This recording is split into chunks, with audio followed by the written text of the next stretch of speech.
Mataji. Hare Krishna. Hare Krishna, Hare Mataji. Krishna. Hare Krishna. Hare Krishna, everyone. Thank you.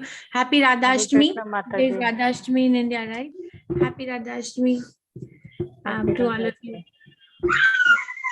So, thank you for coming. And please come back at 6:30 in the evening for Radha Ashtami festival. We're going to have a very nice festival online. We have been sharing the link. We will share once again after the class gets over. So all of you can join for the Radha Ashtami festival with all of us. Now, Minister Prabhu is going to tell us about Radharani. He has made a nice slideshow. I was listening to his class in the morning today. And there's going to be, I think there's going to be Abhishek. I'm not sure though, but I think it's going to be Abhishek of the DDs. And we'll have nice Kirtan. Also, okay, sorry. Oh, that's IQ, QSQ. So today's chapter is Raj Vidya, Raj Guhya Yoga, the most confidential knowledge. So what was the name for chapter 8 that we did yesterday? Please, no opening of books. Akshar Brahma Yoga. Akshar Brahma Yoga. Brahma Yoga. Okay. In English, what is it? Yes, that's correct. Akshar Brahma Yoga. But in English, what is it? Attaining the Supreme. Very nice. Attaining the Supreme. What is the name of the chapter 7? Jnana Huh? Jnana Knowledge of the Very nice. Knowledge of the Absolute. What about chapter 5? Karma Yoga. Karam Yoga. Vyasa Yoga. Karam Yoga. Very nice. Still slow, but that's fine. Most confidential knowledge is chapter 9, the Raja Guhya Yoga. Let's pay our obeisances to Shri Radha Govinda before we proceed. This is what we did yesterday. So what were the 8 questions that Arjuna asked Krishna? What were the 8 questions?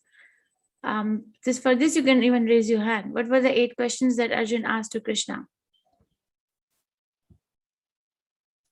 In the beginning of 8th chapter, Arjuna asked 8 questions to Krishna. What were they? Without opening books, please. I told yesterday I'll ask. Only one person. And that too has been attending for I don't know how many months. You can write to me in the chat also. You have that right also. Okay, what were they, Manish Mishra Prabhu? Hare Krishna Mataji. Hare Krishna. Mataji, it was what is Brahman, what is the self, what are the fruits? You got muted. Unmute, please. Sorry, Mataji. Can you hear me now? Hare Krishna Mataji. Yeah, I can hear you. Yeah. Okay, Mataji. It was what is Brahman, who is the self, what are the fruitive activities, who does all the sacrifice go to, who are Adi Bhuta and Adi Deva, and I'm nearly there, Mataji. I just skipped. What is Brahman? What is self? What are fruitive activities? What? Okay. Help I'm missing your some. classmate. No one else? Thank you, Prabhu. Thank you for the attempt. Hare Krishna Mataji. Hare Krishna. So no one else knows about this. Somebody wrote voice not clear, but then I need to hear from you. Okay. So you see, after the level 1 is over, we are going to give you an opportunity to join the level 2 classes, which are twice a week class, where we go in more detail in Bhagavad Gita. Over here, I'm just giving you the overview. And over there, we'll do 4 books: Bhagavad Gita, Isopanishad, Nectar of Instruction, Nectar of Devotion, the overview of 4 books. And you'll be given assignments and you'll be marked attendance. So how will you go ahead in this knowledge if you will not pay attention or go back? Because I think we shared the slides PDF yesterday. We shared the chapter verses and purports, translation yesterday. And we shared the class recording also yesterday. Still, the performance is not so good. Anyway, I'm not going to tell the answer. So tomorrow I'll ask again. Otherwise, it's disappointing. Okay, remembering Krishna at the time of death. Prayan Kale, how to remember Krishna at time of death. Krishna spends a lot of time discussing about it. And then remembering Krishna by Yogamishra Bhakti, by pure Bhakti. Then material world versus spiritual world and supremacy of pure Bhakti in attaining Krishna. Chapter 9 is most confidential knowledge. There are 34 verses. Each section, or we divide it into sections for our better understanding as to what is happening in the chapter to understand the flow, has about 10 to 11 verses. So Bhagavad Aishwarya Gyan, the glories of this knowledge about Krishna, then ways to approach Krishna and sweetness of exclusive devotion to Krishna. This is the first verse. Shri Bhagavan Uvacha idam tu te guhyatamam pravakshyami anasuyave jnanam vijnana sahitam yadgyatva mokshayase ashubhat. So the Supreme Lord said, my dear Arjun, because you are never envious of me, I shall impart to you the most secret wisdom, knowing which you shall be relieved of the miseries of material existence. Very important verse. Krishna chose Arjun to talk about this knowledge because he's telling over here, because you're never envious of me.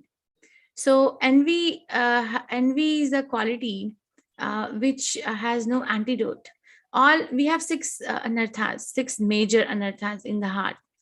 Everyone who is living in the conditioned world has these: Kama, Krodh, Lobh, Moh, Matsarya. These six, out of the six, we have antidote for everything. For example, if somebody is very lusty, they can become lusty for serving Krishna. If somebody is very greedy, they can become greedy for Krishna.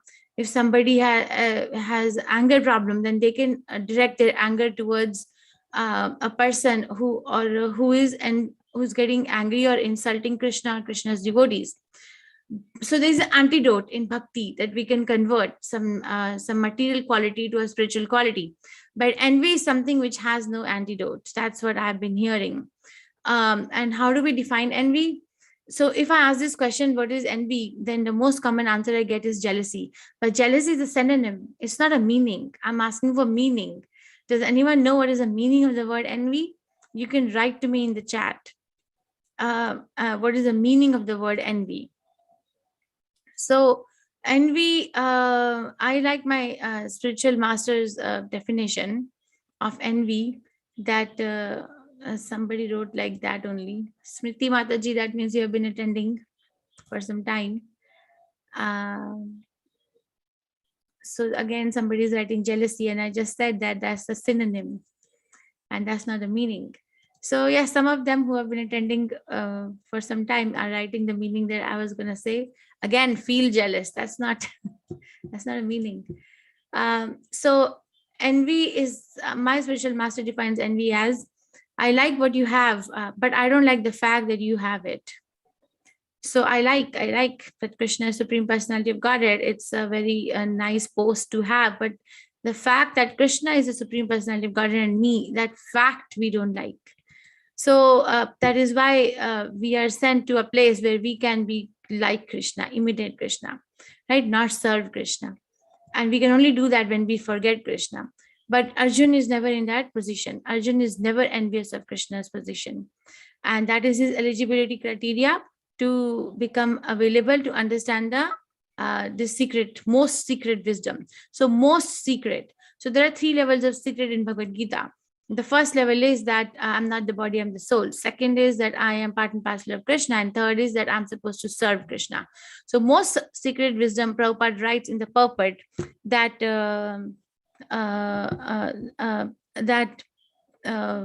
it deals with the activities of the soul. The soul is very active. It is so active that even if a person is sleeping, there is activity going on in the body and also in the subtle body, right? In the gross body, our body is still functioning. And in the subtle body, the mind, there are so many dreams and thoughts coming out. Even though the person is, hey Krishna, trying to rest.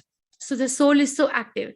So this most secret wisdom, Prabhupada explained in the purport that it is the most secret wisdom imparts into the activities of the soul. And by knowing this, the third thing that happens is that we shall be relieved from the miseries of material existence. Material existence is a miserable place. Krishna said that yesterday in the class, Dukhalayam Ashashvatam. It is a mistake to think that this place can be a happy place. What is the miserable? What is the misery? There are so many miseries. Endless. Is there anyone in this class who can see that they have never felt, they never had any issues or any problems in their life? Anybody? Now, we don't know anyone here closely or personally. Nobody we know personal life, but I can still ask this common question based on Bhagavad Gita. Is there anybody in this class who can say that they have never had any misery in their life, or they never faced any reverses in their life? Is there anyone across the ages? So actually, if you ask children, they also say that being a child is so difficult, right? My children say that you have to do so much homework, you have to do so many things. Anyhow, I don't know if you have heard of that or not. So have you ever had an experience, or your life has been free of any reverses? Yes? Yes?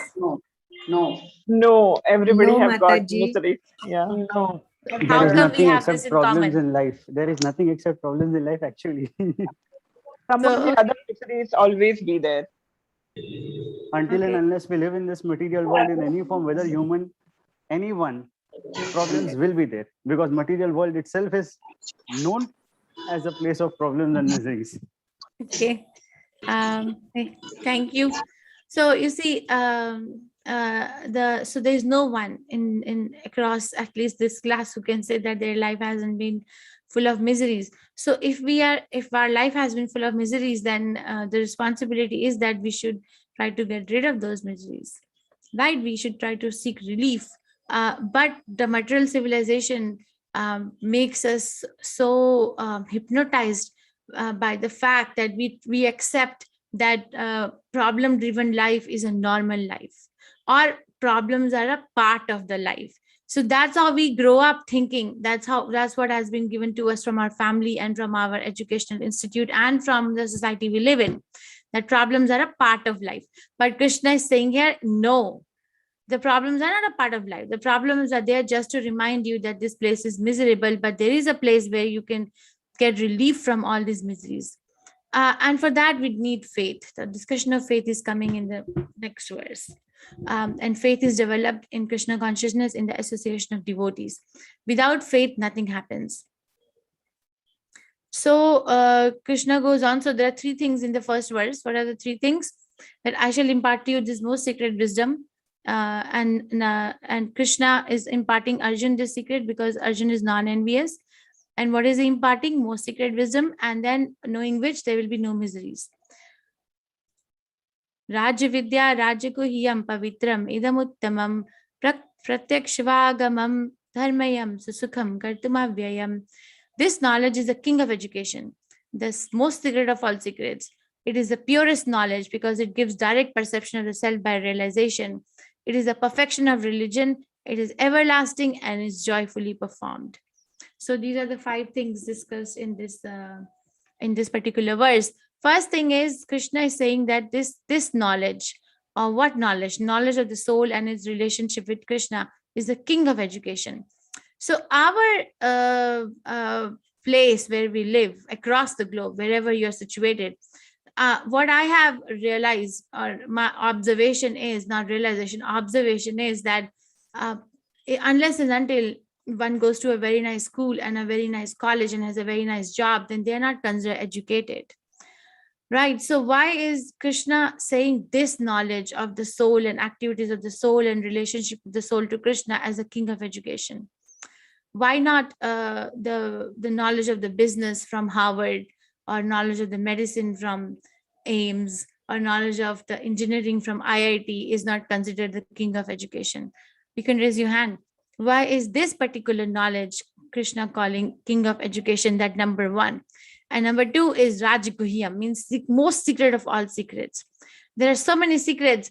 As I said again, so the most secret of all secret is the activities of the soul in relationship to Krishna. That is a secret. People don't know. Mayavadis are trying to merge in Brahman where there is no activity. So they're also far away from the secret of all secrets. Jnana yogis, they are trying, Jnana yogis are Mayavadis, and then Dhyana yogis, which is, concentrating on Paramatma, that is superior to Jnana, definitely, because there's some activity of controlling, the 8 limbs of bhakti. 8 limbs of Ashtanga yoga, but it is still not culminating in the activity of the soul in relation to the super soul. It is still not culminating. It is culminating in the realization and perseverance, perceiving the super soul, but it is not culminating in the activity of the soul with the super soul. So it is also not the secret of all secrets. So this knowledge of Krishna and the super and the soul, the Atma and Paramatma, and the dealings between the two is secret of all secrets. So Krishna calls that knowledge as the king of education. How so?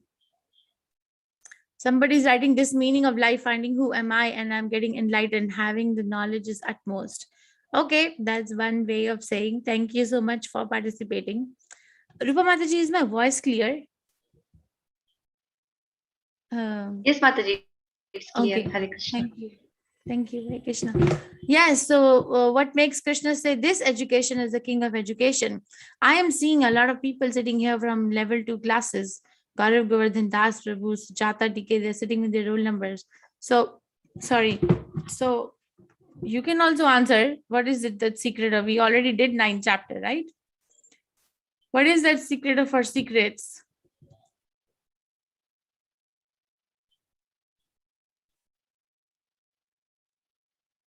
Nobody. All right. So this knowledge can take you back to Krishna. Okay, that's nice. That's very nice. King of education, this knowledge can take you back to Krishna. So the other knowledge that we do in material world is actually not knowledge. It's a skill. It's not knowledge. It's a skill to earn money and to live in this material world, or how to live in this material world. That knowledge gives us an insight how we can live in the material world. That is not making me go uplift myself to a higher self. And it is also, it's a skill. Generally, in schools, in colleges, we are not taught knowledge. Knowledge is this. And 13th chapter, Krishna will give the definition of knowledge, that what is knowledge. But whatever we are doing in our life is a skill. So these are the 9 processes. Oh, I'm sorry, there was something more. It is purest knowledge. There are 9 kinds of, there are 4, there are various sinful reactions that a conditioned soul has to go through in their existence in the material world. So if we study Bhakti Rasamrita Sindhu, Rupa Goswami Prabhupada has given them a subheading, all the reactions of sinful activities, into 4. So Bijam, Kutam, Prarabdha and Aprarabdha. So some of the sinful activities manifest in this life. The result manifests in this life. So those come in the category of Bijam and Prarabdha. And some of the sinful activities will not even manifest in this life. We might have committed the sin, but we are not going to get the reaction in this life. And we don't even know which life, what sinful activity is going to come in front of us. So we carry on and on and on from one body to another body, carrying out more sinful activity and also suffering the reactions of past sinful activities. That's how we are transmigrating and in this material world. Okay, now the process of Jnana Yoga, or the process of Karma Yoga, or process of Ashtanga Yoga even cannot nullify all 4 of the sinful reactions in one go. Cannot. It takes a long time. Karma Yoga, for example, cannot even nullify us from the reactions of this that we are going to suffer in this particular life also. They still have to face the fullest. So they're not fully in alignment with Krishna consciousness. But if somebody takes directly to devotional service to Krishna, that's called bhakti yoga. All these 4 kind of sinful activities are nullified. The account is cleared. One can go back to Krishna. We have to clear our account here to go back to Krishna. So only by devotional service to Krishna can we actually go back to Krishna, because it purifies us. So that is why it is called, it is the purest knowledge. There is no knowledge which is more pure than this. And Krishna is himself saying, Pavitram idam uttamam. This idam means this knowledge. Pavitram means pure. Uttamam means is beyond the mode of ignorance. Beyond the tama means ignorance. Uttama means beyond ignorance. Can actually give nullify all 4 reactions, 4 categories of reactions in one life. And it is and it gives it gives perception of the self by realization. When we chant Hare Krishna, when we serve Krishna in devotional service, we can perceive, one can get the feeling, and the feeling can turn into realization one day that I am indeed a soul. It's not a theory anymore. There is an element of realization, and it is a perfection of religion. So people follow the cult of religion with so much proud in their heart that I am this, I am that, I belong to this sampradaya, that sampradaya. But unless and until we understand the perfection means what does it really entail to? We cannot say that we are practicing the perfect religion. What is perfect religion? Srimad Bhagavatam explains that savai pumsam parodharmo yato bhakti adhokshaje ahetuki apratihata yenatma suprasidati. So that religious principle which actually leads to the surrender to Krishna. And what kind of a surrender? Ahetuki apratihata, unmotivated and uninterrupted. So there is no other motive than to serve Krishna, and it is not interrupted by anything material. If my surrender to Krishna is interrupted by something material, for example, most common reason that people give that we cannot chant Hare Krishna is because I don't have time. But a person in Krishna consciousness knows that time is a servant of Krishna. If I'm going to use my time to go back to Krishna, time will support me. Not that I will become short in doing something else. So that kind of an enthusiasm, that kind of a thing which is not interrupted by anything. Actually, it is very rare. People come to Krishna consciousness, but then Maya tests and then we leave. It is rare, but anyhow, that is the perfection of religion, which actually leads to the complete satisfaction of the self. Suprasidati, yen atma suprasidati, full satisfaction of the self. So that is the perfection of religion, and it is everlasting. It's not that okay, I did this particular percentage in this life, and now it's not going to last in the next life. Or no, it always lasts, always. And it is joyfully performed. It's not that whenever we have to do some austerity, let's say somebody has to become go to a very big college of engineering or this particular business management or whatever. If you have gone through that kind of a training, you know that it is very painful. So many projects, so much running around, so much like deadlines, and even getting admission is an issue. So that tapasya is so overwhelming, right? But this particular tapasya or austerity is joyfully performed. Our process is chant Hare Krishna, taste Krishna Prasadam, dance on Hare Krishna Mahamantra, and be happy. That is Chaitanya Mahaprabhu's movement. That this is what Krishna consciousness is. So this is joyfully performed. Now, all of you are sitting here. And some of you have been coming here for months and months, and some of you are in advanced classes. I can see by roll number. So what makes you come back? What makes you come back to hear about Krishna again and again? I am not a pure devotee. Srila Prabhupada is pure devotee, but even to hear from an impure devotee, what makes you come back? Because of the feeling that you get, that makes you come back? Because of the joy you derive? Yes. Or I derive? Yes, Mataji. Yes, there's a sense of joy. So Not joy, but the eternal joy, I would say, everlasting, actually eternal joy. It gives real happiness. okay. Eternal Peace. happiness, Eternal there is no doubt. Peace. Peace, okay, joy, peace, eternal happiness. So we are already realizing it. See, Krishna is saying here that susukham kartum, that it is joyfully performed. So this is devotional service. Krishna's message, Prabhupada writes in the first verse, purport, is very potent. They're very powerful. Krishna's message is very powerful, but that potency is realized in the association of devotees. We can read Bhagavad Gita on our own, right? You have Bhagavad Gita. I read Bhagavad Gita once a month, like nowadays, because of the classes. So you can read Bhagavad Gita on your own, but it doesn't give that kind of a joy that when we sit together and talk about Krishna together, that adds on to the joy, the relishment. So these are the 9 processes of bhakti, processes, not stages, which can, I think I showed this slide before also, which we can pick up any either 1 or 2 or 3 or all 9 of them to become perfect in Krishna conscious practice and ultimately realize Krishna. So Shravanam is hearing, Kirtanam is chanting, Smaranam is remembering, Padasevanam is serving the lotus feet of the Lord, Archanam is worshipping the deity, Vandanam is offering prayers to the deities, Dasyam is becoming Krishna's servant, Sakhyam is becoming Krishna's friend, and Atmanivedanam is surrendering everything to Krishna. So, and there were examples of each one of them. Now, if we feel so much joy in talking about Krishna, hearing about Krishna, and understanding about Krishna, shouldn't we invite more people to this kind of an association? Shouldn't we invite and give everyone a chance?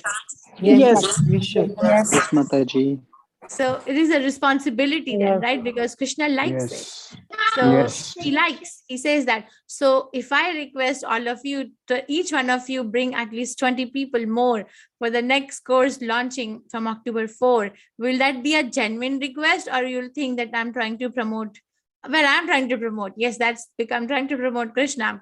But can you all bring each one of you 20 more people, each one of you, to this course? Yes, we can try. We can Definitely. try. We will Thank you try. so much for trying. So bring them to Krishna and become dear to Krishna. Krishna says this in 18th chapter, that there is no other devotee which is more dear. There was no other devotee, and there will never be any other devotee which is more dear than the one who is trying to propagate this message. So give them a chance.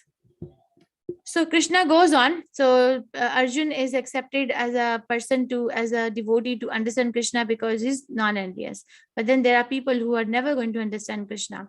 And who are they? This is the definition.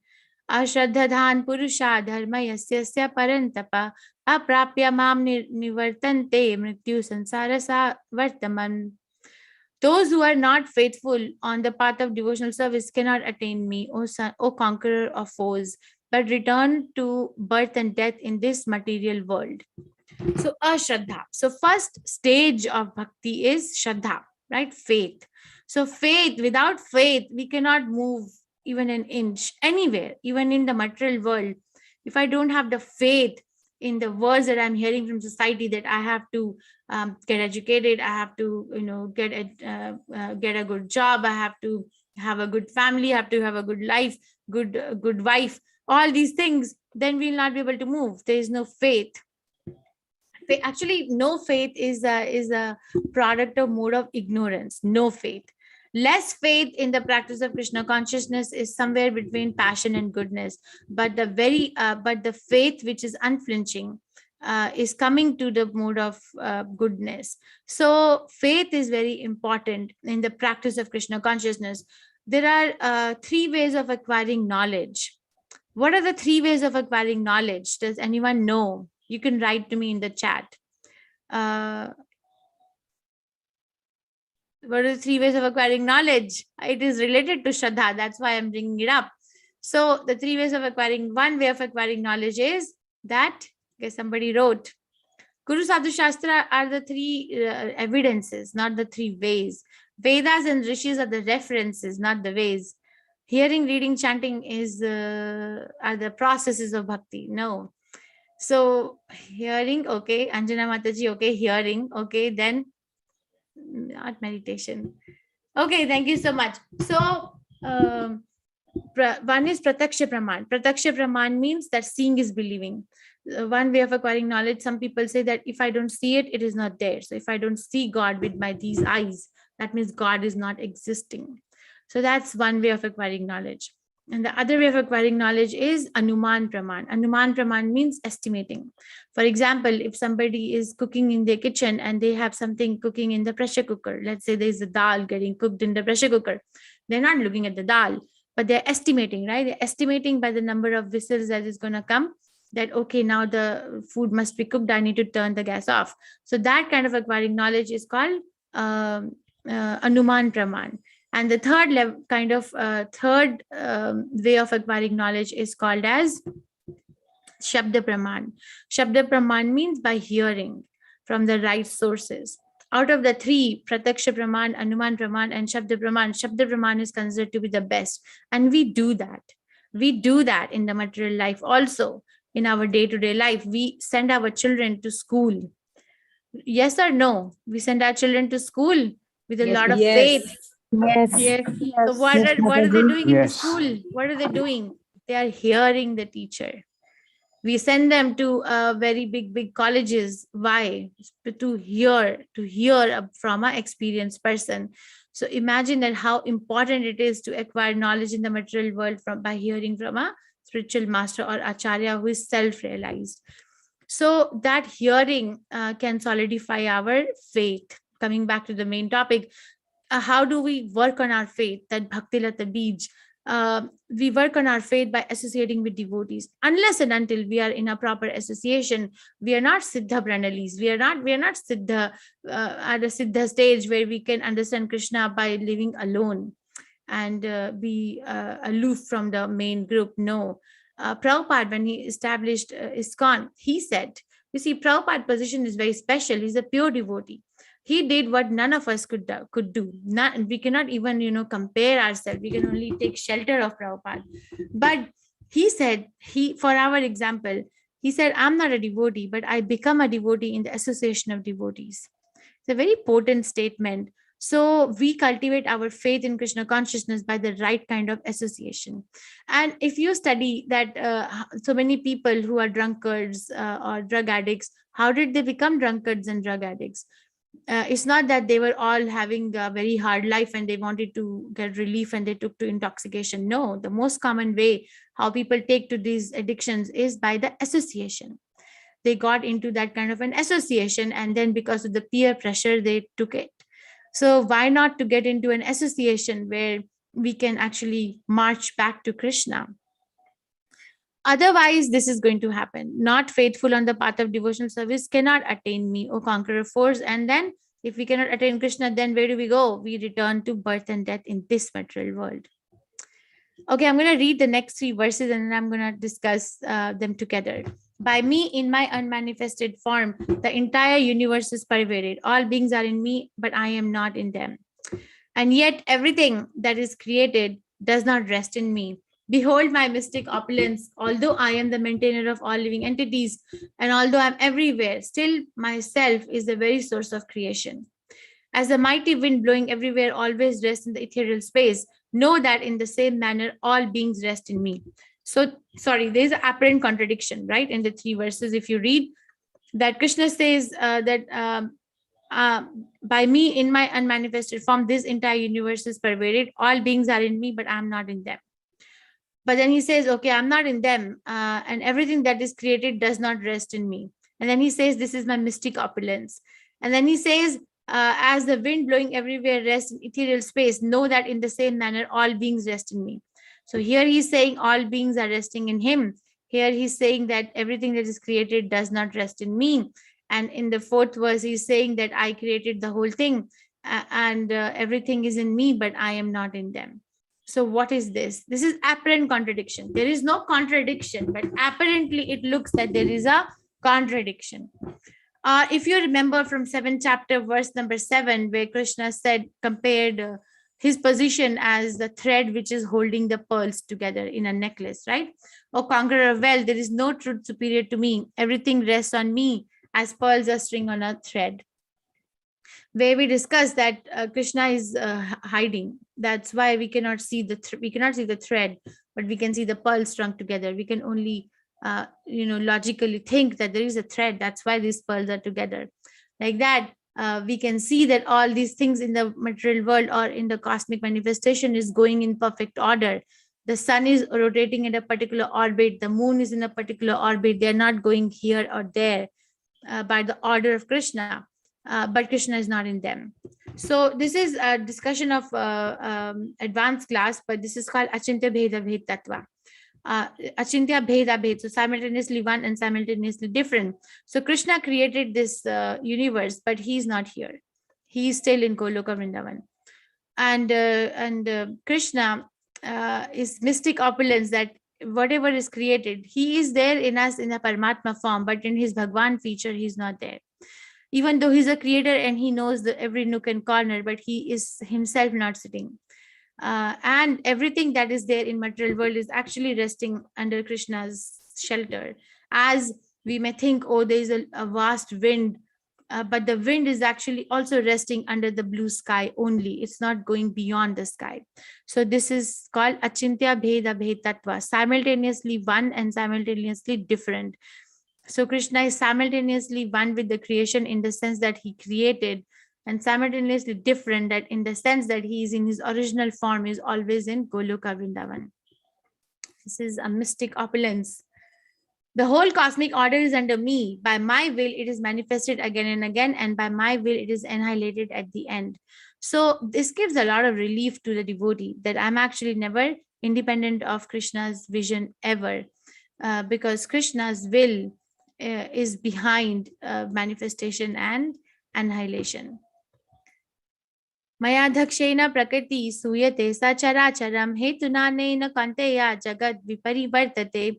So Maya adhyakshena prakriti. Maya means under me. Adhyakshan means supervision. So under my supervision, what is happening? Prakriti means material nature.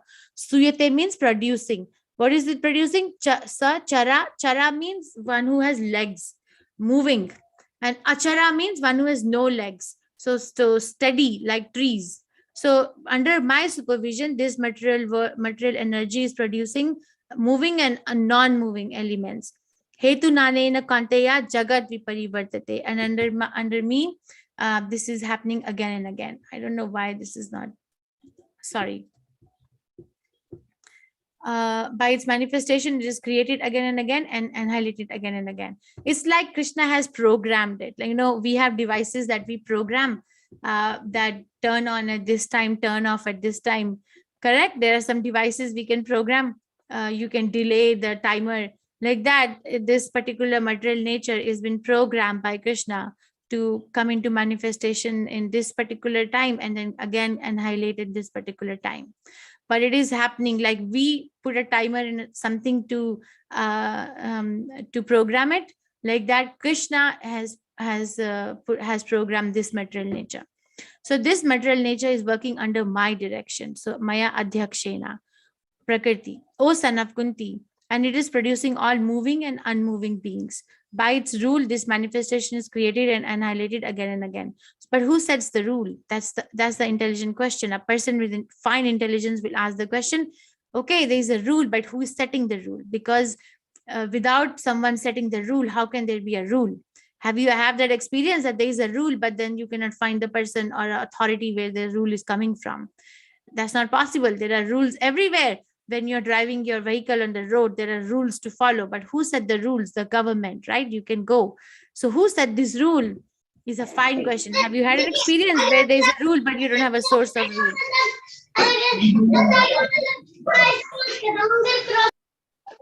You haven't. Yes, Mataji. No, we cannot. So like that, the intelligent person will ask that who set the rule, and then they will end up with Krishna. That who set the rule? How did they set the rule? That is the study of Sankhya philosophy. But Krishna knows each one of us. So he knows that some people will still not come.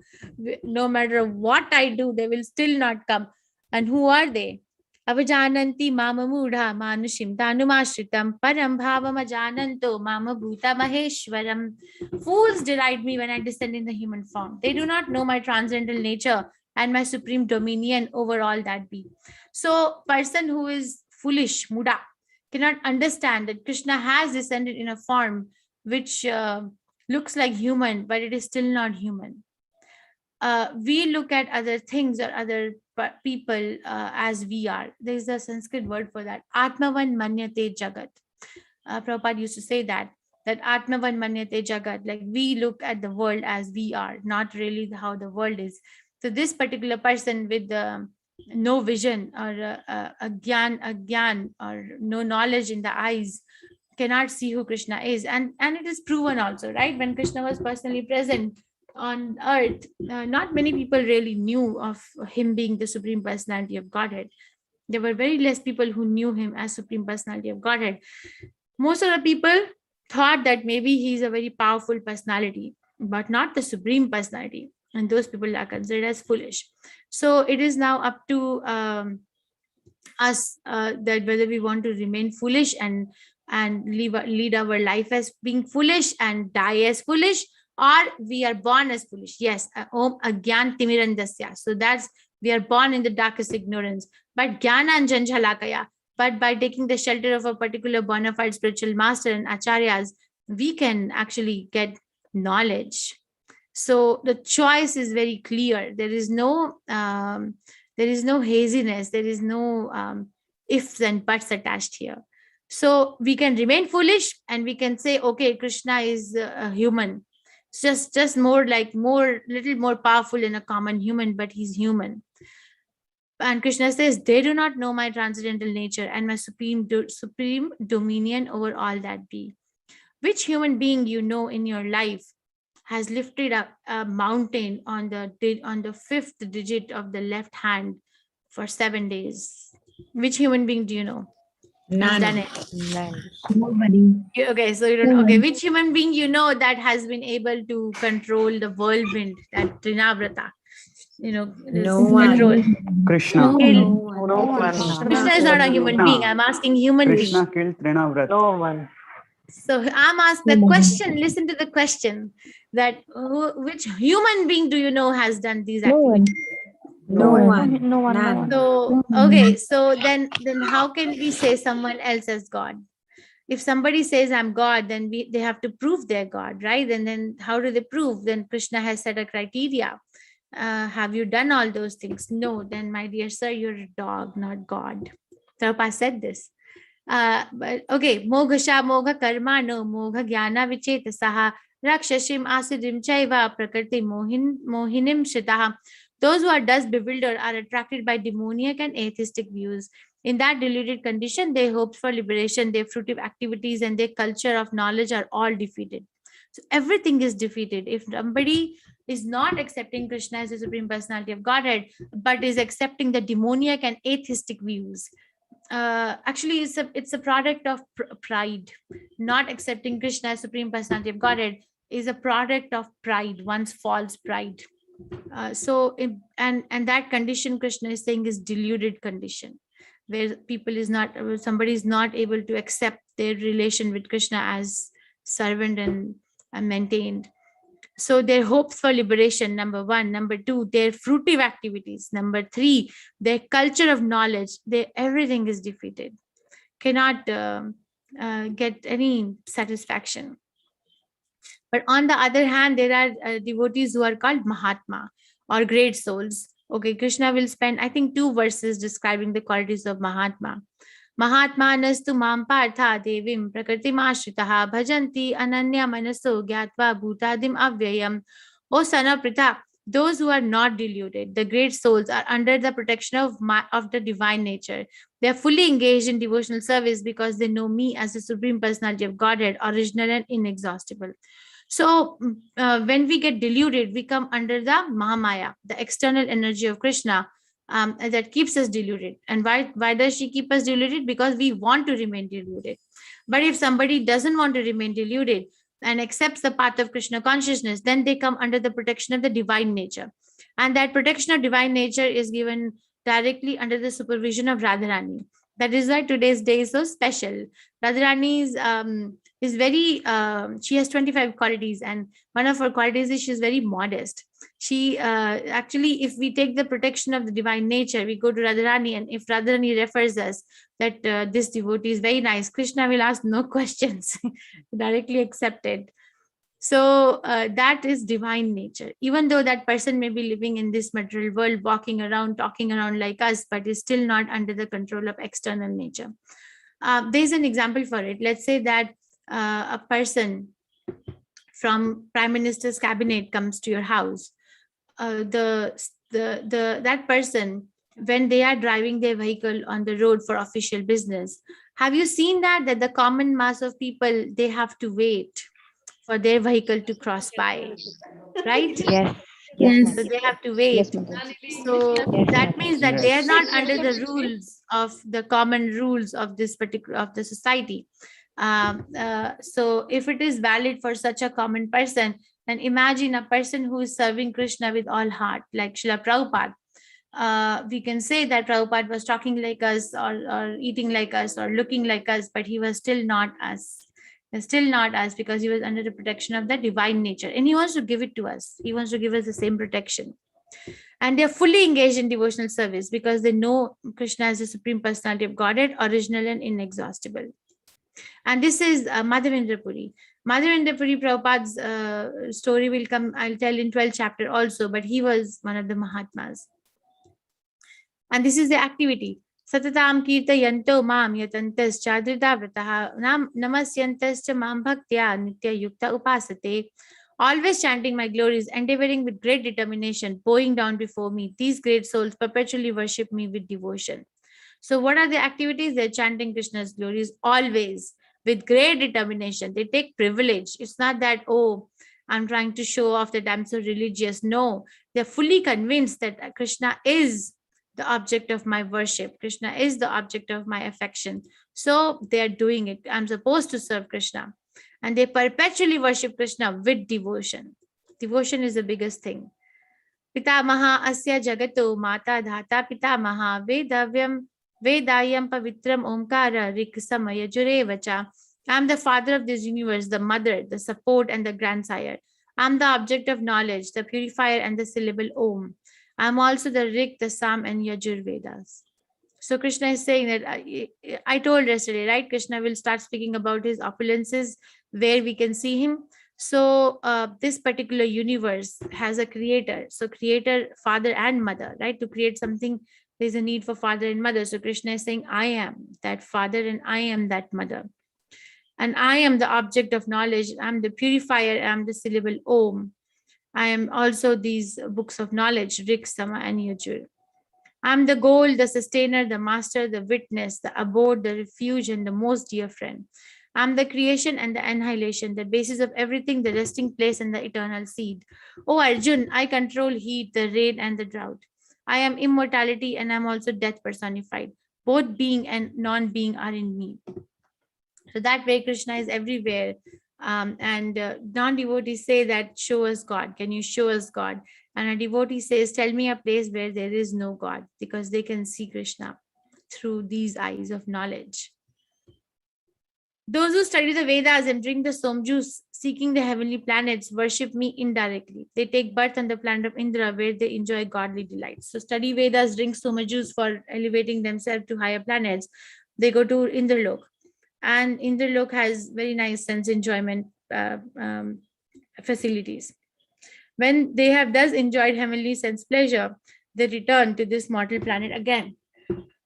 Thus, through the Vedic principles, they achieve only flickering happiness. You know, this ride, so you go up, so somebody does a past activity, so they go up to Indralok, and then they stay there for some time and enjoy the godly delight. But when that credit is over, then come down again to the material world. So like that, flickering means unsteady. If you have seen the lamp which is wavering in the wind, so it's flickering, like it can go off anytime. Like that, the life becomes go up, go down. Abrahma bhuvna loka punar avartina Arjuna. but a Mahatma, Ananya Chintayanto Mam, Yejana Parupashyate, Tesham Nityabhiyuktanam Yogakshema Vahamyaham. But those who worship me with devotion, meditating on my transcendental form, to them I carry what they lack and I preserve what they have. So these are very encouraging words from the Supreme Personality of Godhead, that just start worshiping me. Don't think that you lack so many things. You're not able. When I give these classes for 1 year, over 1 year now, right? So there's so many people who say that, oh, well, I'm starting Krishna conscious journey at a very late time in my life. I don't know if I'm going to make it. Well, that really, even if somebody starts Krishna consciousness early in their life, the final result remains in the hands of Krishna. What remains in our hand is to give it a try, and to give it a try with a lot of enthusiasm and determination. And it is up to Krishna that if I'm sincere, then Krishna is promising here that I carry what they lack and I preserve what they have. So whatever we lack in our devotional service to Krishna, Krishna will provide, and whatever I have will be preserved eternally by him. Okay, so we should not hesitate. There should not be any blockers that, or ifs and buts, that, okay, what if this is too late? Now I have to wait for next life. No. There's one lecture which I should show of Prabhupada, the snippet. The question asked was, how long it takes for one to surrender to Krishna. Ye api anya devata bhakta yajante shraddhayanvitaha te api mam eva kaunteya yajanti avidhi purvakam. Whatever a man may sacrifice to other gods, O son of Kunti, is really meant for me alone, but it is offered without true understanding. So yajanti avidhi purvakam. Whatever offerings are done. So you see, there are some verdicts in the Vedic language. Vedic language is very flowery. So in that language, it says somebody wants to have a very beautiful wife, then they are recommended to worship Mother Uma. Somebody wants to have a very healthy body, then they are recommended to worship Sun God. Somebody wants to be very, very educated and literate, then worship Mother Saraswati. But that kind of a worship is avidhi purvakam, not following or not with true understanding. That's what he's saying. Direct worship to Krishna, because Mother Uma, Sun God, or Mother Saraswati, they're also getting their powers from Krishna, and we can also directly go to Krishna. But stopping somewhere midway is avidhi purvakam. It's not very intelligent. Yanti deva vrita devan pitrin yanti pitrutaha bhutani yanti bhutejya yanti madhyajino api mam. Those who worship the demigods will take birth amongst the demigods. Those who worship ghosts and spirits will take birth amongst such beings. And those who worship ancestors go to the ancestors. Those who worship me will live with me. So very clear, right? Whatever our destiny is decided by our activity and our faith. If the faith is in demigod worship, then go to demigod planet. If the faith is in ghosts and spirits, Mangalore has a temple where ghosts and spirits are worshipped. They do that. That's more of ignorance, actually. Then they take birth among the planet where ghosts and spirits live, and worship ancestors. Then go to ancestral planets. But one who worships Krishna goes to Krishna. He's saying it. And how difficult it is to worship Krishna, how difficult it is. So this is one example of how to worship Krishna. Patram pushpam phalam toyam yume bhaktya prayachati tadaham bhakti upahrityam ashnani pratayatmanaha. If one offers me with love and devotion a leaf, a flower, fruit, or water, I will accept it. So this is how we worship Krishna. Offer Krishna with love and devotion. What? A leaf. Is it very hard to find a leaf? Is it very hard to find a leaf or a flower? Very, very hard? No. We have to press our nose like this and do so much austerities. It is not hard at all. Okay. And so devotion of flower, leaf of flower, fruit or water, and Krishna will accept that. And if Krishna accepts something from our hand, then the life is perfect. Then Krishna accepted it. There's one story of Krishna with Duryodhan. So Duryodhan invited Krishna before War of Mahabharata to his party. He said, Krishna, please come. You are going to be the chief guest of the party. And there's going to be so nice eatables, and so nice entertainment, everything in your honor. So please come and honor the party. So Krishna didn't answer anything. He didn't say yes. He didn't say no. And he left. So when the day of the party came, Krishna didn't go there. He's so independent. He didn't send any message. He didn't say anything, and he just didn't go to the party. Okay, then if he didn't go to Duryodhan's party where he was going to make so many elaborate arrangements for Krishna's entertainment, then where did he go? He went to Vidura's house, and Vidura was not there at the home. So he knocked on the door. Vidura's wife opened the door, and she got so excited and became so happy in seeing Krishna that Krishna came to meet her. So she said, Krishna, you could have informed me, so I would have made nice arrangements for your welcome, but please come. So she welcomed Krishna. She gave him a seat to sit, but she was in so much of bliss that she couldn't actually, understand that what to do. What should she do now? Krishna has come to meet her and her husband. So somehow she sat Krishna down on some seating place. And then she started offering Krishna bananas. But she was so much in bliss that her eyes were fixated on Krishna's face. Krishna is very beautiful. So her eyes were fixated. And she's peeling the bananas. And Krishna is sitting beside her. And she's throwing the fruit away. And she's giving Krishna the skin of banana. And Krishna is eating it. And she keeps doing it. The whole banana bunch. She keeps doing the same thing. She peels the banana, she throws the fruit away, and she gives Krishna the skin. And Krishna is also eating the skin. So Krishna left Duryodhan such an elaborate arrangement and came to the house of his devotee. And what is he getting to eat? He's getting to eat the skin of a banana. Imagine. So what is really Krishna eating there? What is he eating? He's eating the devotion. So it's not that Krishna is a super rich person. There's nobody who's more rich than Krishna.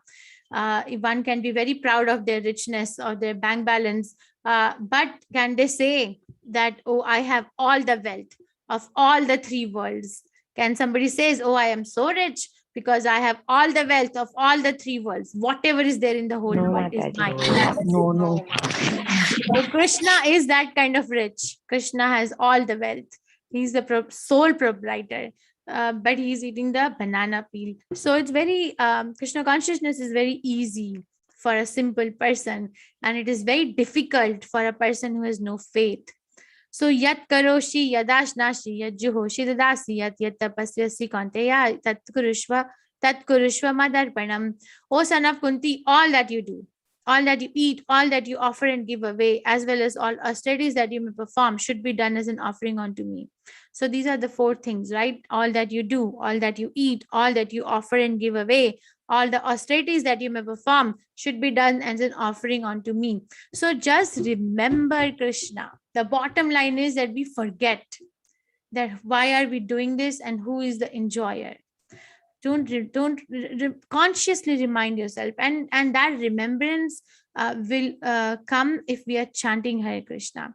If you are not chanting Hare Krishna Mahamantra, then this remembrance is artificial, even though we may be engaged in the devotional service externally. But if it is not coming from the proper alignment of the heart with devotion in the heart for Krishna, then it is only a show. Prabhupada gives the example of a parrot. A parrot, if they can talk, right? So you can teach a parrot, say Ram, Ram, Ram, Ram, Ram. So there was one parrot, and the owner of the parrot taught that parrot to say Ram, Ram, Ram, Ram, Ram. Okay, so parrot is saying Ram, Ram, Ram, Ram, Ram. And then one day somebody came and tried to choke the parrot by pressing on the neck.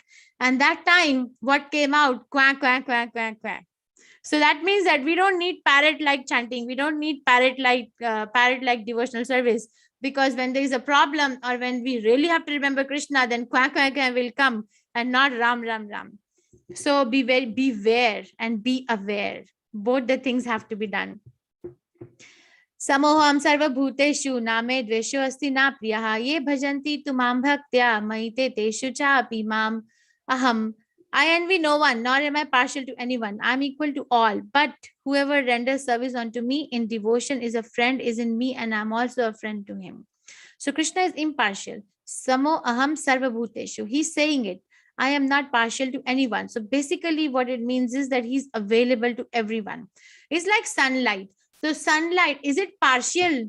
Is sunlight partial? The sunlight says, okay, I'm not going to go to the house of a chandal or to the house of a person with leprosy. And does the sunlight say like the sun, or it goes everywhere? No, It goes it goes everywhere. everywhere. So that's impartiality. So Krishna is like that. He's impartial. He's available, but we have no desire. So if we have no desire, then how can we get Krishna in completeness? Krishna said in 4th chapter, "Ye yathamam prapadyante tam satheva bhajami ham." So as the degree we surrender, Krishna reveals to us only to that degree, because that is what we are ready for. Apichet soduracharo bhajante mam ananya bhag sadhureva samantavya samyak vyavasito hi saha. Even if one commits the most abominable action, if he is engaged in devotional service, he is to be considered saintly because he is properly situated. So it's like so many times when we are engaged in Krishna consciousness, we don't become pure like one day. It's very rare. We do commit sinful activities. But if we are properly aligned and we try to rectify, then in the eyes of Krishna, that person is still considered saintly. So if that person is considered saintly in the eyes of Krishna, then we must also not judge that person. If we do that, then we also become less dear to Krishna. The example given is when a child is trying to walk. If you have seen a small baby trying to walk, they don't, just get up one day and start running around, right? They walk and then they fall, and then they walk and they fall, and then they walk with support, then they walk without support, and then they run, right? And then they climb so many stairs up and down. So it's a process. So if they fall, then do we mock them? Do we mock the child that, oh, you don't know how to walk? Oh, you're such a rubbish child. Do we say like this? Or we say, try again? No, What do we say? try again. Try again. Try You say again. try again. You will do it. You can do Help the it, try child again. learn. So like, and on what basis do we say try again? Because we know that this particular child has an ability. Like that, Krishna knows that the soul has an ability to come to me. Try again. One devotee said, I really like it. So it says that, you see, falling down is not falling down is not a defeat. It's not a defeat. Falling down is not a defeat. Staying down is. If we choose to stay down, then that's a defeat. So give that kind of a opening to the people to grow, and that can only happen if the other person also is strong in their practice of Krishna consciousness. Otherwise, we will judge and label and reject. Shiparam bhavanti dharmatma sashva shantim nigachati kaunteya pratijanihi name bhakta pranashayati.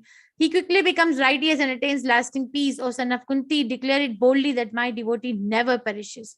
So whoever is worshipping Krishna will never perish.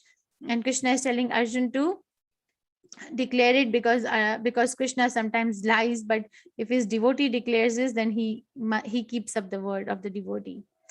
Manmana bhava madbhakto madhyaji mam namaskuru mam evishyasi yukte vam atmanam madparayanaha. Engage your mind always in thinking of me. Number 1. Number 2, offer obeisances and worship me.